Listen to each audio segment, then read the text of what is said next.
स्पेक्ट्रोमेटोग्राफ। Light वहां से निकलेगी और इस जाली पर पड़ेगी। ये खास किस्म की जाली। यहां पर लाइट का एक स्पेक्ट्रम बनेगा। लाइट हो जाएगी सतरंगी और इस फिल्टर पर पड़ेगी। ये खास किस्म का फिल्टर है जहां से सिर्फ एक खास किस्म की लाइट की रेज ही इस चिट्ठी पर पड़ेगी जो गायत्री ने लिखी। और वो लाइट इस चिट्ठी पर जो स्याही है उस स्याही के अंदर घुस जाएगी। उस लाइट की वजह से इस स्याही के छोटे छोटे कण अचानक गर्म होना शुरू हो जाएंगे और उन कणों की उछल कूद यहां पर दिखाई देगी। और ये इस कंप्यूटर के साथ जुड़ा हुआ है। दरअसल एक कंप्यूटर हमें पढ़ के बताएगा कि ये स्याही कितनी पुरानी है। साणुखी, तेरा फिजिक्स का लेक्चर पूरा हुआ? हाँ। हम कहानी शुरू करें? जरूर। ये देखो बॉस, ये लाइट उस जाली पर पड़ी और लाइट का स्पेक्ट्रम, और ये खास किस्म की लाइट घुसी इस चिट्ठी पर।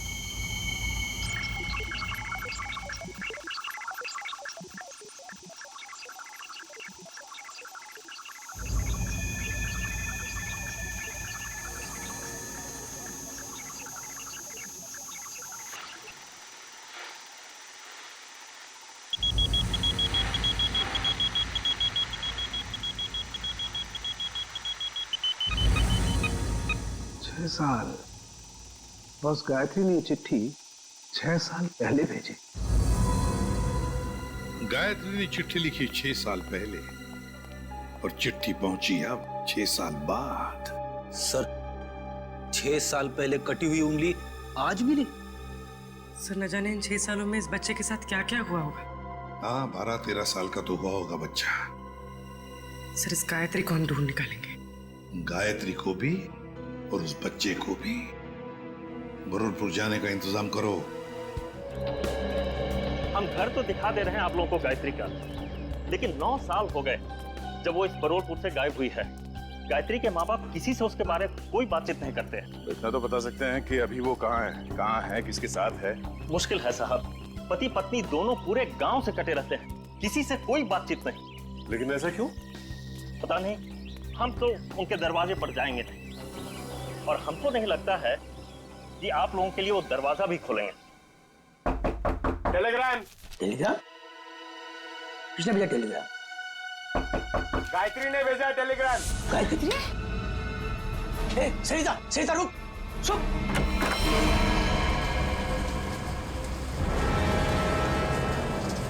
कौन है भैया आप लोग? हम लोग सीआईडी से। सीआईडी से? और आपकी बेटी गायत्री को ढूंढते ढूंढते मुंबई से यहाँ आए। मुंबई से? पर गायत्री तो मुंबई में ही है, वो आपको वहाँ नहीं मिली? उसके इस चिट्ठी के हिसाब से तो 6 साल पहले आपकी बेटी गायत्री को यहाँ बुरलपुर में 6 साल पहले आना चाहिए था। जब लेटर लिखा था तो आई क्यों नहीं अभी तक?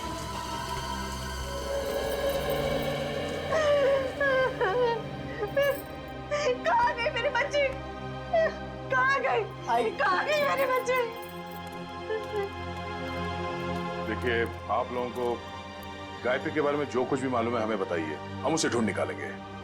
हो सकता है वो किसी परेशानी में हो। वो मुंबई में कहाँ रहती थी? पता नहीं साहब, मेरी गायत्री 18 साल की थी तो भागे मुंबई चली गई। वो हम लोगों ने उसको मुंबई नहीं छोड़ दी। अचानक एक दिन उसने फोन किया कि उसने वहाँ किसी के साथ शादी कर ली। पूरे गांव के सामने हमारी इज्जत को मिट्टी में मिला दिया। ये बात है कब की? करीब 7 साल पहले की। उसके बाद आप लोगों का उनसे कोई संपर्क नहीं हुआ? एक बार उसने फोन किया था, उसने बताया कि वो बहुत बड़ी मुसीबत में फंस गई है। पर साहब, हम यहाँ से क्या कर सकते हैं? कैसी मुश्किल? पता नहीं साहब, वो खुद फोन कर गई है, बोलती थी पापा मैंने आगे की परेशानी मोल ले ली है। जिसके लिए उसने ये चिट्ठी लिखी थी उसी ने मुसीबत में डाल रखा होगा उसे। किस नंबर से फोन करती थी वो आप लोगों को? किसी दुकान से फोन आता था साहब, फिर अचानक फोन आना ही बंद हो गया मेरी बेटी का। तो आप लोगों ने पता करने की कोशिश नहीं की कि उसने फोन करना बंद क्यों किया?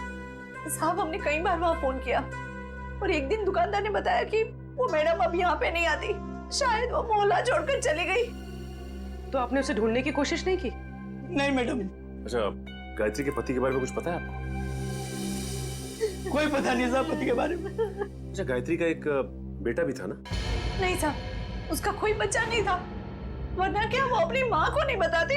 ठीक है, आप हमें उस दुकान का नंबर दीजिए और गायत्री का फोटो भी हम पता कर लेंगे। ये क्या है तेरे को बच्चे को तैयार करने में इतना समय लगता है? अरे आ रहा हूँ भाई, नए कपड़े पहना रहा हूँ। ठीक है, जल्दी आ। पता नहीं यार ये बॉस को भी क्या हो जाता है, हर महीने में एक नया कपड़ा पहनाकर उसका फोटो खींच के भेजने को कहते हैं। कमाल है। चल ना, ले तैयार हो गया। बेटा क्यों रो रहे थे? ये अंकल ने मुझे मारा। बेटा मत रो, अंकल को हम बाद में खूब मारेंगे। अब स्माइल दे, एक फोटो निकाल लेता हूँ तेरा। सर पिछले 15 साल से हम धनराज के पड़ोसी थे। सर हम उसकी रग रग को जानते हैं। सर उसने जरूर कुछ गड़बड़ किया होगा, तभी तो अपना घर वो कोड़ियों के भाव बेचकर भाग गया। तो ये कुमार जी मोहल्ले में पूरी बात बताते समय घबरा रहे थे तो इनको यहाँ ले आए। सर हम मोहल्ले में उनके बारे में कुछ बोल नहीं सकते थे क्योंकि बड़े खतरनाक लोग हैं सर, वो हम सबकी जान भी ले सकते थे। हाँ सर, उसका बदमाश दामाद सोहन और वो खुद बुढ़ा धनराज, अगर वो डस भी ले ना सर तो कोई पानी ना मांगे। अच्छा, ऐसा क्या किया उन्होंने आपके परिवार के साथ? सर उनको समझना बहुत मुश्किल है, बहुत घटिया लोग हैं सर, एक नंबर के क्रिमिनल है सर।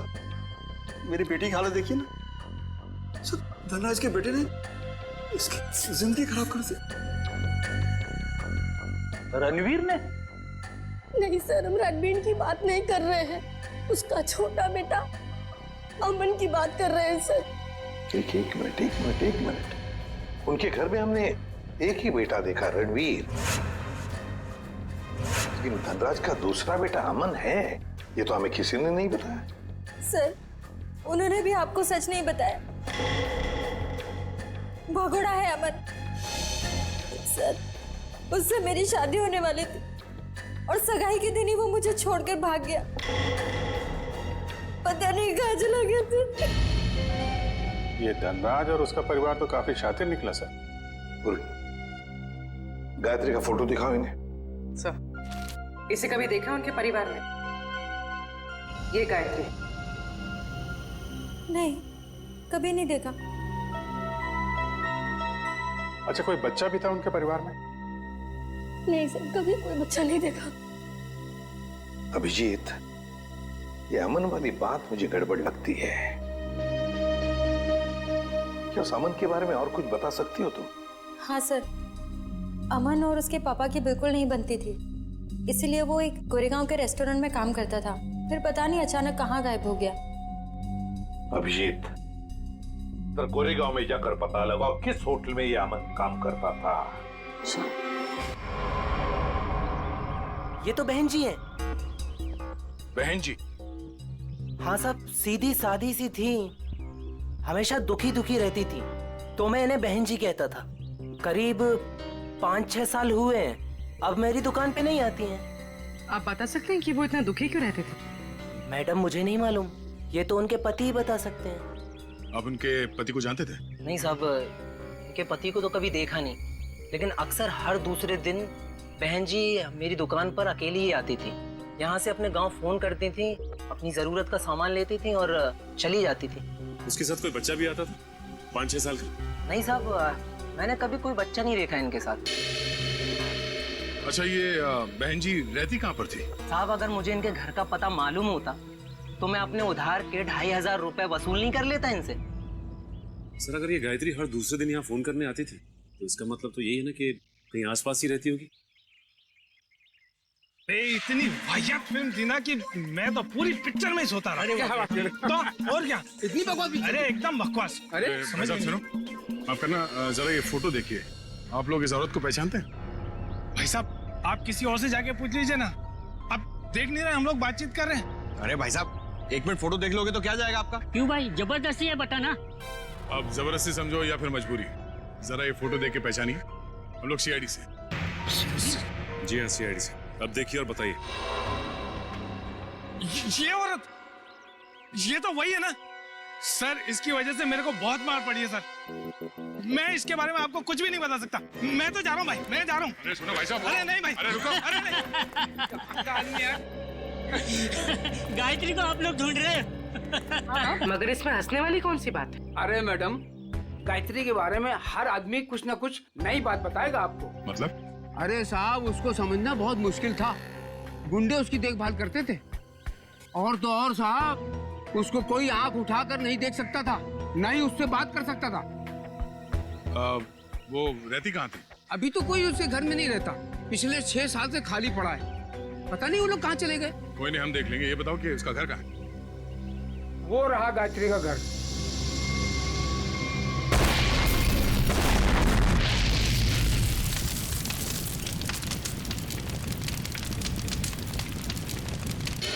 ये तो अमन साहब हैं सर। ये बहुत पहले यहाँ पर मैनेजर होते थे सर, बहुत खड़ूस थे ये, 1 सेकंड चैन से नहीं बैठने देते। अच्छा, ठीक है ठीक है। उनके बारे में हमें कुछ और बता सकते हो?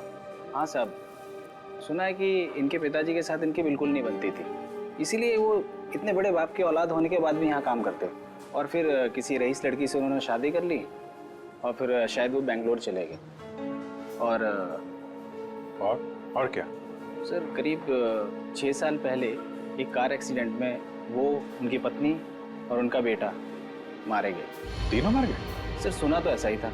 उनकी पत्नी का नाम गायत्री था क्या? नहीं सर, गायत्री तो नहीं था, नाम तो कुछ और था सर। पहले याद था पर अब याद नहीं आ रहा। मैं तुमने बताया उनका बेटा भी था? हाँ सर, करीब 5-6 साल का था जब वो एक्सीडेंट हुआ था। Thank you very much. वो उंगली 5-6 साल पहले की कटी हुई है, किसी 5-6 साल के बच्चे की है, और अमन के बेटे का एक्सीडेंट भी 5-6 साल पहले हुआ था, और वो चिट्ठी भी 5-6 साल पहले लिखी है। तो ये बच्चा तो पोता निकला धनराज का। कहीं ऐसा तो नहीं कि ये बच्चा अभी जिंदा हो? मुझे भी ऐसे ही लग रहा है।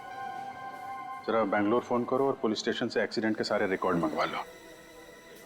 इस गायत्री का कुछ ना कुछ लेना देना है धनराज परिवार से। पर ये धनराज सारी बातें हमसे छिपा क्यों रहा है?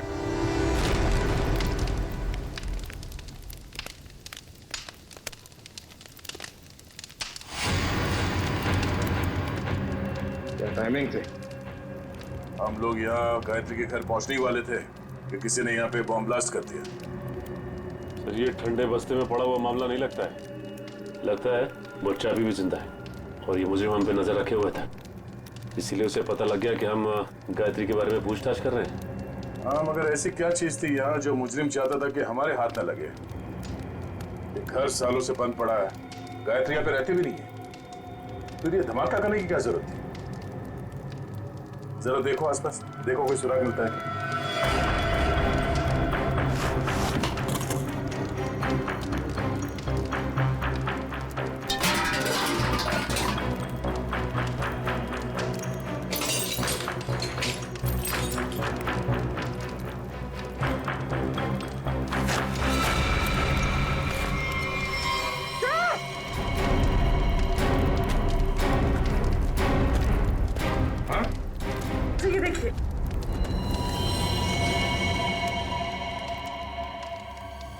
किसी की हड्डियां हैं, सीमेंट और ईंट के टुकड़े पे चिपकी हुई है।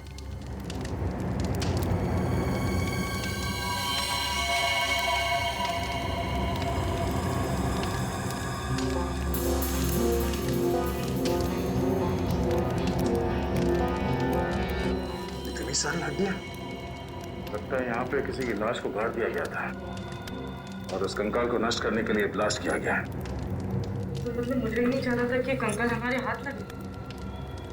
एक काम करो, ये जितनी भी हड्डियां सब उठा लो और लाश की खोपड़ी भी ढूंढो, यहीं कहीं होनी चाहिए आसपास।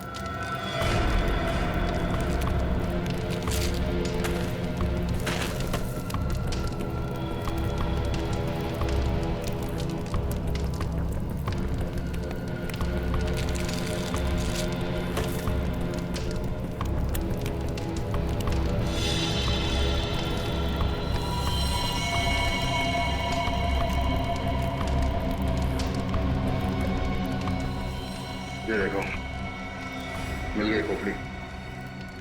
मतलब सर किसी की लाश को यहाँ पे गाड़ा गया था? और ये है कौन? इसके साथ ऐसा क्या हुआ था कि इसके गाड़ने के बाद भी इसके लाश को जला के नष्ट करने की कोशिश की गई है?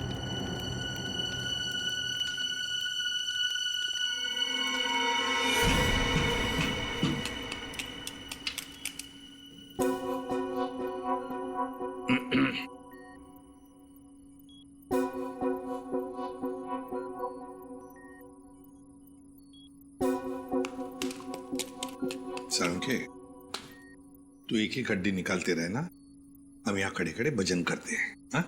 बॉस, आप वक्त से पहले आकर के खड़े हो गए मेरे सर पे। ये हड्डियां किसकी है बता? ये हड्डियां एक लड़की की है। सर, गायत्री के घर में लड़की की हड्डियां? कहीं कहीं ये हड्डियां गायत्री की तो नहीं? पता नहीं गायत्री की हैं या नहीं है, ये तो तभी पता चलेगा जब हम इस खोपड़ी पर चेहरा बना लेंगे। हाँ, वैसे एक बात बताऊं, ये हड्डियां किसी 30 साल की उम्र की औरत की हड्डियां हैं, क्योंकि इन हड्डियों की डेंसिटी ज्यादा बदली नहीं है और औरतों में 30 साल के बाद ही बदलाव आता है। तो फिर डॉक्टर सालुंखे, क्या हम इस खोपड़ी पर चेहरा बनाना शुरू करें? क्यों नहीं?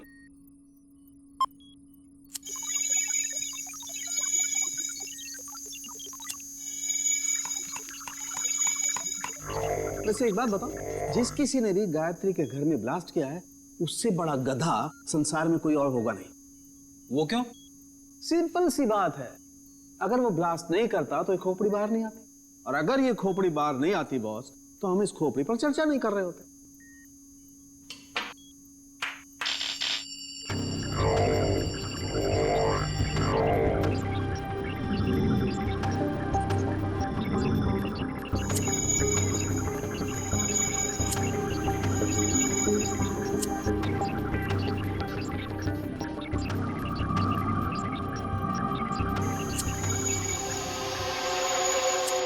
वैसे इसको थोड़ा वक्त लगेगा बॉस, कंप्यूटर को हर काम सोच समझ के करना पड़ता है, कहीं चेहरा गलत ना बन जाए।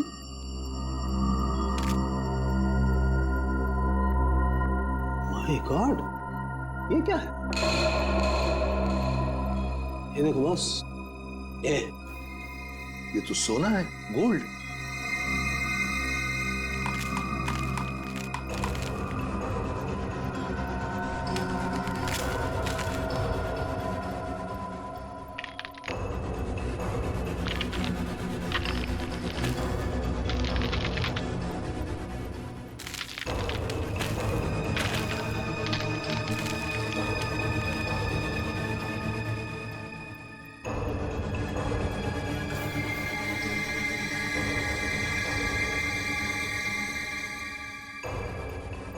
ये देखो बॉस,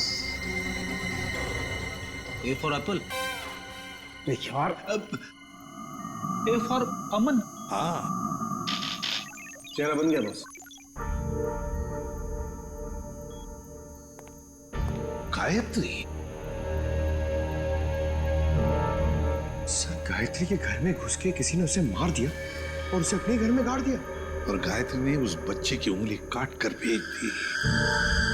पर हुआ क्या उस बच्चे का?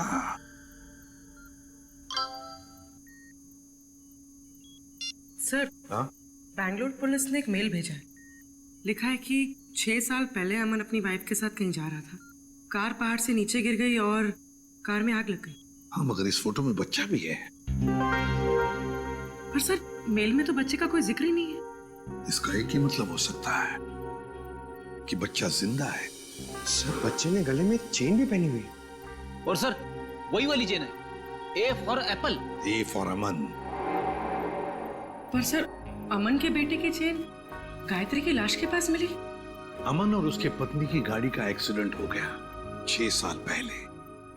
गायत्री ने उनके बच्चे को पकड़ लिया, उसी की उंगली काट कर भेज दी। और अब तो गायत्री ही नहीं रही, तो फिर वो बच्चा कहां गया? उस बच्चे को ढूंढना होगा, बचाना होगा, और इस धनराज की गर्दन पकड़नी होगी। बस बबलू ने एक निवाला खा लिया ना, तो हमारा काम हो जाएगा।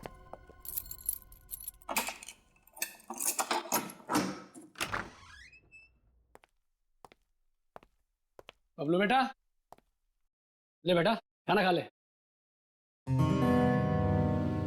ये मेरे लिए? हाँ मुन्ना, तेरे लिए ही है, ले खा ले।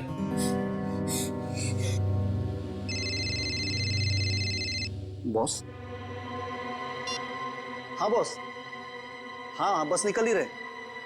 हाँ बॉस, आपका काम हो गया बॉस। चल निकल। चल। धनराज जी, क्या कह रहे थे आप लोग? कि आपको उंगली के बारे में कुछ पता नहीं, गायत्री कौन है किसी को कुछ नहीं मालूम, आपके पूरे परिवार में कोई बच्चा है ही नहीं, तो फिर क्या ये झूठ पे झूठ बोलते रहे आप। आपको मालूम था वो उंगली किस बच्चे की है। आप जानते थे गायत्री ने एड्रेस लिखने में कोई गलती नहीं की। आपने ये बताना जरूरी नहीं समझा कि आपका एक और बेटा था, अमन, जिसका एक 5-6 साल का बच्चा है? क्यों? सर, जब मैंने उंगली देखी थी तो मुझे लगा था कि वो शायद पोते की हो सकती है। सर बचा लीजिए उसे, सर बचा लीजिए, सर प्लीज बचा लीजिए उसे। वो किसी की कैद में है पिछले 6 साल से। उसने कहा है कि जब तक मैं उसे पैसे देते रहूं तब तक वो उसे जिंदा रखेगा। सर उसने मुझे धमकी दी है कि अगर मैं किसी को बताऊं तो मेरे बबलू को मार देगा। पापा, अमन का बेटा जिंदा है और आपने हमें भी नहीं बताया।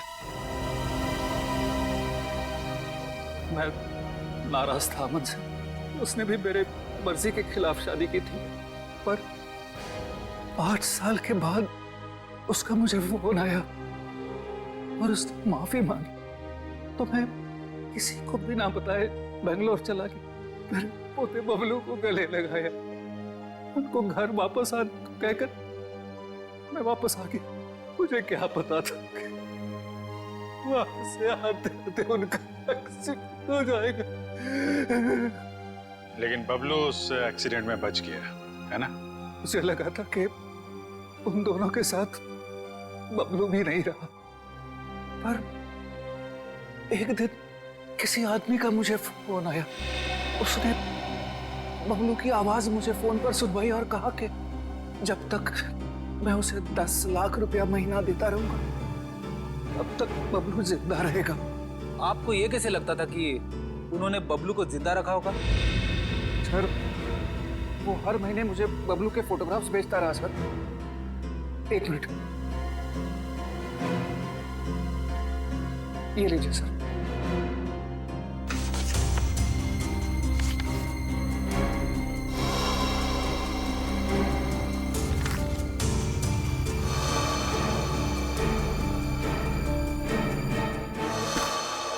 आपने उस किडनैपर का फोन नंबर तो नोट किया होगा ना? नहीं सर, वो हर बार अलग अलग नंबर से फोन करता रहा। अब तक एक भी बार नंबर रिपीट नहीं हुआ सर। धनराज जी, ये किडनैपर तुम्हारे साथ पैसे का खेल खेलता रहेगा, झूठी उम्मीद दिलाता ही रहेगा। लेकिन अब ज्यादा दिन उसका ये खेल हम नहीं चलने देंगे। नहीं चलेगा उसका ये खेल।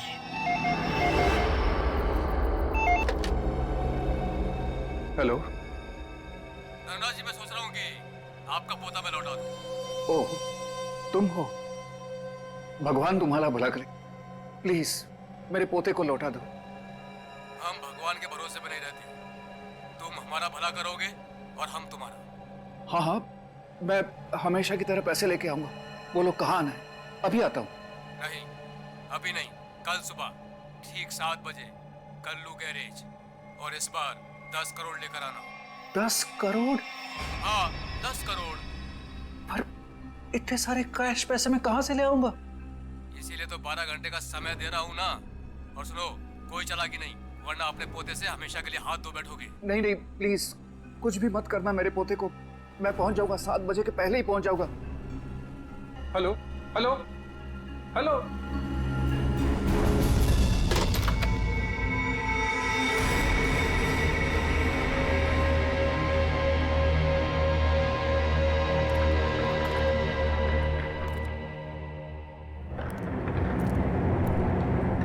कल्लू गैरेज ही तो बोला था। यहाँ तो कोई नहीं है। हेलो हेलो, कोई है? पापा। रणवीर, रणवीर तुम यहाँ क्यों आए? पापा मैं आपको किडनैपर से अकेले मिलने कैसे आने देता? रणवीर तुम्हें पता है उसने कहा था कि मैं अकेला ही यहाँ। अगर उसने तुम्हें देख लिया तो वो बबलू को कुछ भी कर सकता है। रणवीर जाओ, भागो तुम, भागो।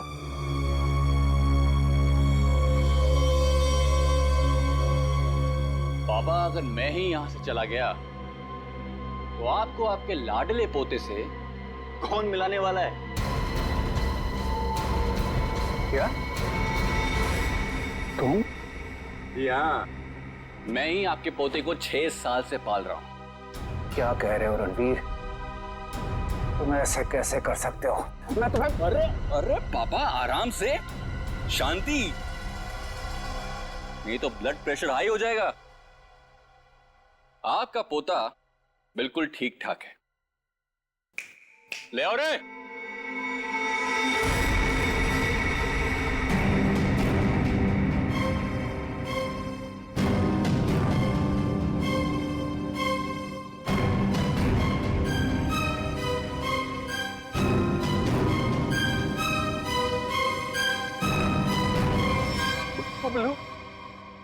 दादाजी,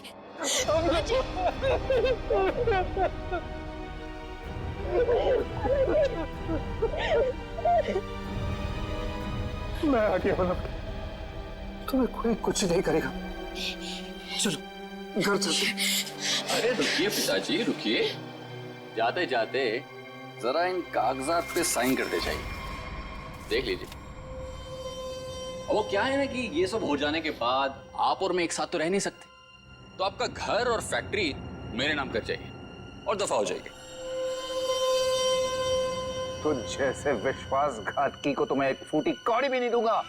दोगे पापा, दोगे। जब आप बिना देखे अपने पोते के लिए करोड़ों रुपए दे सकते हो, तो देखने के बाद तो इतना दे ही दोगे। नहीं मिलेगी, एक फूटी कौड़ी भी नहीं मिलेगी। अच्छा, देखते क्या कर रहे हैं? सोच लीजिए। दादाजी नहीं। बुढ़े साइन कर, दोबारा मौका नहीं दूंगा।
सोने का अंडा देने वाली मुर्गी का पेट काटने चले थे तुम।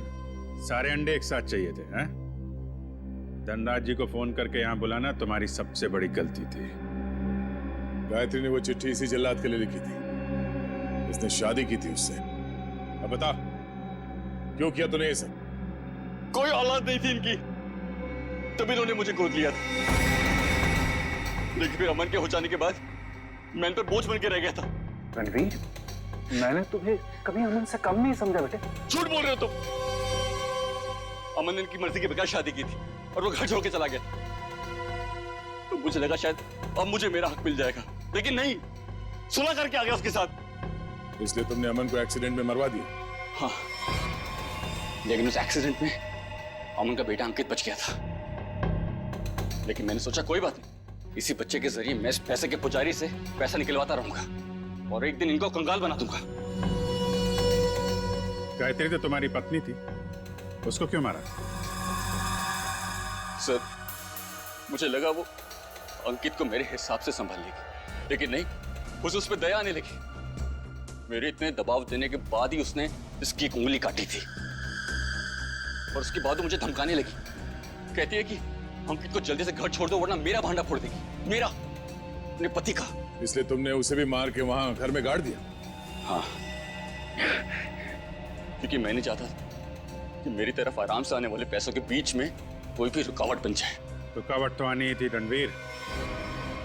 जुर्म के रास्ते में रुकावट डालने और मुजरिम को उसके अंजाम तक पहुंचाने के लिए सीआईडी बनी है। 3-3 खून करने और बच्चे की किडनैपिंग के जुर्म में जेल की सलाखों के पीछे सड़ना होगा जब तक फांसी का ऑर्डर नहीं आता।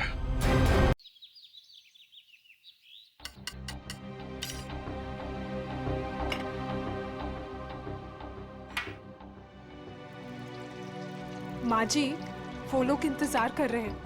आपके बेटे का गुस्सा तो बढ़ रहा होगा। इजल, अरे और कितना टाइम लगाओगी तुम? कोई काम ठीक से नहीं होता है तुमसे। देखिए ना माँ जी, मेरे तो हाथ पांव फूल रहे हैं। तुम घबराओ मत, मैं हूं ना। सेजल, जैन, तुम 2 मिनट नहीं रुक सकते? पकड़ा है ना खाना? इसे लेकर जाओ तुम। ठीक है, मैं सब्जी लेकर आती हूँ। ला, जाओ।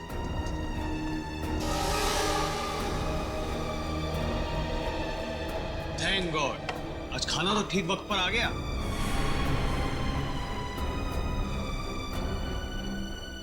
सेजल, तुम ना किसी काम की नहीं। पापा और मैं कब से भूखे बैठे, खाना तक ठीक से नहीं बनता। जैन, क्या हमेशा उसे डांटते रहते हो? सीख जाएगी धीरे धीरे। माँ, आप ही ने ना इसको अपने सर पर चढ़ा कर रखा है, मेरी लाडली बहू, मेरी लाडली बहू।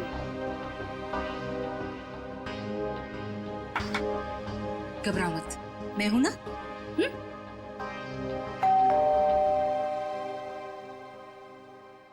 अरे यार, अब ये खाने के वक्त पर कौन आ गया?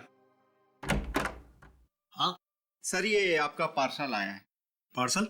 जी हाँ। पर भेजा किसने? सर, एक तो आपने पड़ा हुआ पार्सल लेके आया हूँ और ऊपर से मुझसे ही सवाल कर रहे हैं। तो हमने अभी तक किसी को एड्रेस नहीं दिया, तो पार्सल कैसे आ गया? अरे भाई, 4 दिन हुए हमें यहाँ पर आए हुए, पार्सल कैसे आ सकता है? अरे बेटा, पार्सल पे नाम किसका है वो तो देखो। अरे माँ, नाम ही तो सफाचट है। ये लीजिए अपना पार्सल, चाहे आप इसे रखिए चाहे इसे फेंक दीजिए, आपकी मर्जी। और ये लीजिए, यहाँ पर साइन कर दीजिए। पापा, इसके अंदर तो कुछ अजीब सी चीज है।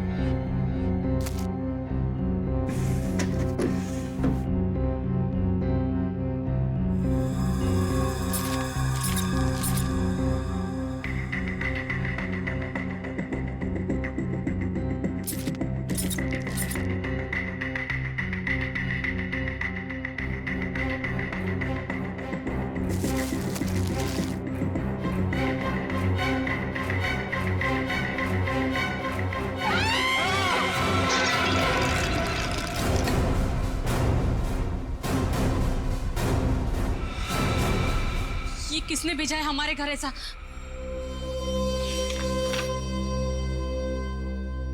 चिट्ठी? आपको ये चिट्ठी इसलिए लिख रही हूं कि आपको बता सकूं कि आप कितने बड़े जल्लाद हैं। आपको जला देना चाहिए, गोली मार देनी चाहिए और नरक में सड़ाना चाहिए। जो आप मुझसे करवा रहे हैं वो गलत है। मैंने कर जरूर दिया है और आपको इस चिट्ठी के साथ भेज रही हूं।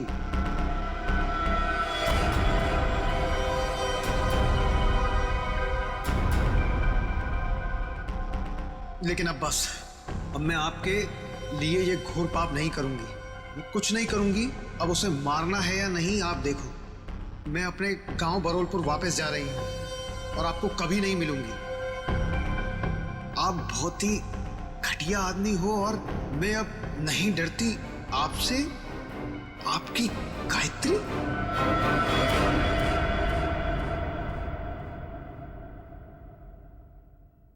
कौन है ये गायत्री? हाँ? देखो सेजल, मेरे ऊपर ये कोई गलत इल्जाम है। मैं नहीं जानता ये गायत्री कौन है।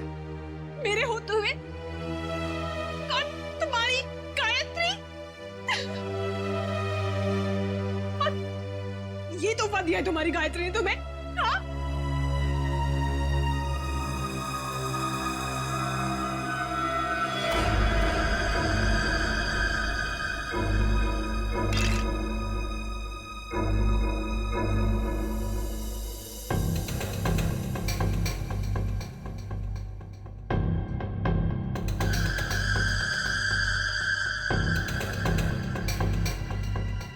माय गॉड, छोटे बच्चे की कटी हुई उंगली है सर। फॉर्मल्डिहाइड में रखी है, लगता है 5-6 दिन पुरानी होगी सर। उंगली काट के भेजा है, मतलब ब्लैकमेलिंग किडनैपिंग का केस लग रहा है सर।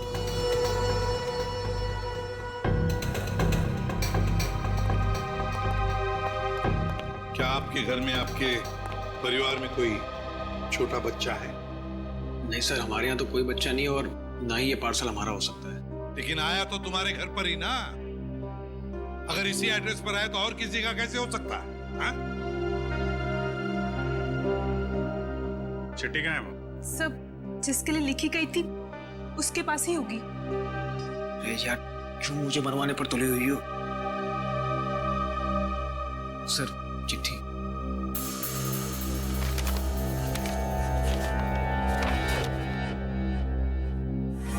आपको चिट्ठी इसलिए लिख रहे हैं कि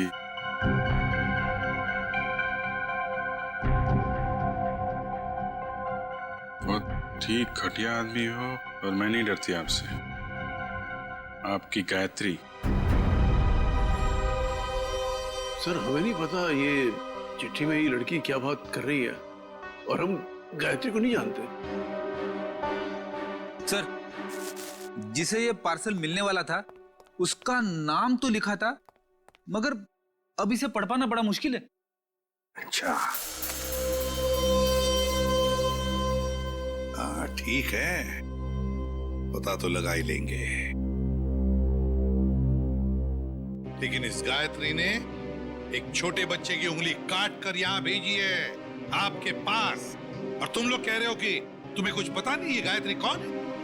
तो क्या उसके सपने में आया ये आप लोगों का एड्रेस? मैं आपसे कह रही थी ना, ये घर मत खरीदो मत खरीदो, देखा भी क्या हुआ। तो क्या आप लोगों ने ये घर खरीदा है? कब खरीदा? सर, हम तो 4 दिन पहले ही यहाँ पर शिफ्ट हुए हैं। सर, कहीं ये पार्सल पहले वाले के लिए तो नहीं? कौन रहता था यहाँ पे? मेरा नाम धनराज है। 30 लाख तो क्या, तुम्हारे इस निकम में बेकार पति को मैं 30 फूटी कौड़ियां भी दे दूं। अब पापा क्या क्या बोले जा रहे हो? आप सोच भी रहे हो? तुम इस घर के दामाद है, मेरे पति है। जैसे कि हीरा ढूंढ के लाई। एक तो मेरी मर्जी के बगैर शादी की, ऊपर से ये घर जवाई लाके बिठा दिया यहाँ पर। बस पापा, अब आप शांत हो जाइए, मत लेके इनके मुंह। वैसे भी आपका ब्लड प्रेशर बढ़ा हुआ है। और मोनिका, तुम दोनों भी जाओ यहां से। अब क्या हम अंदर आ सकते हैं? जी, आप लोग? हम लोग सीआईडी से हैं। सीआईडी? जी हाँ। कहिए। आपका जो पुराना घर है जिसे आपने मिस्टर जयंत को भेजा है, वहां पे एक पार्सल आया है, उसके बारे में कुछ पूछताछ करनी है। हे भगवान, उंगली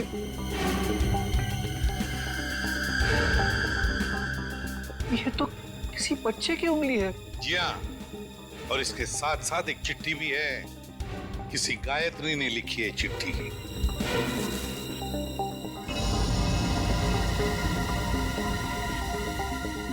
कौन है ये गायत्री? सर, हमारे तो पूरे खानदान में कोई दूर दूर तक गायत्री नहीं। सर, हमारे परिवार में कोई बच्चा नहीं है जिसकी ये उंगली है। बिना जान पहचान के कोई यूं ही ऐसी चिट्ठी भेज देगा क्या? चल, कोई बात नहीं, हम पता लगा लेंगे कि गायत्री ने चिट्ठी लिखी किसको और ये बच्चा है कौन। यार, कब तक इसका पहरा देते रहेंगे? जब तक बॉस पैसा देता रहेगा तब तक।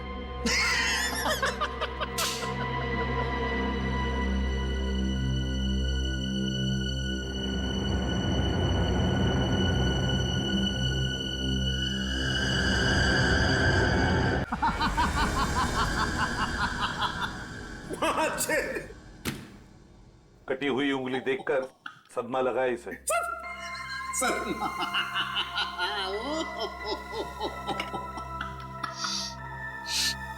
नहीं सर, इसमें कोई लाफिंग गैस नहीं है। Laughing gas? ये देख साउंड के, तुझे हमने सिर्फ इतना बताया कि गायत्री नाम की एक औरत ने एक बच्चे की उंगली काट दी, और तुझे हंसी के फव्वारे फूट रहे हैं। यार सिर्फ इतना ही कहा है ना कि ये उंगली शायद 5-6 दिन पहले काटी गई है, क्योंकि सही सलामत है, सगना शुरू नहीं हुई है। उंगली तो ठीक है, लेकिन ये फॉर्मेल्डिहाइड का क्या? फॉर्मेल्डिहाइड का क्या? हाँ क्या? ये देखो, रिपोर्ट पढ़ो फॉर्मेल्डिहाइड की। क्या? फॉर्मेल्डिहाइड सॉल्यूशन 6 साल पुराना है? 6 साल? पंकज क्या हुआ? लगता है फॉर्मल्डिहाइड पी गया इसे। सर, इसने अभी अभी कटी हुई उंगली का फॉर्मल्डिहाइड सूंघा है। सालूम के साहब ने सूंघा, सालूम के साहब गए, पंकज ने सूंघा, पंकज आया। अब तुम भी सूंघ लो। नहीं सर, मेरी वाइफ ने कहा है हंसना मना है। सालुंगे सर, हमें इतना बेवकूफ मत समझिए। ये फॉर्मल्डिहाइड भले 6 साल पुराना हो, मगर इसकी कटी हुई उंगली थोड़ी 6 साल पुरानी होगी। फॉर्मेल तो क्या और नहीं तो क्या? ऐसा नहीं हो सकता कि इस गायत्री के पास 5-6 साल पुराना फॉर्मेल्डिहाइड हो जिसमें उसने ये उंगली रख दी। क्यों?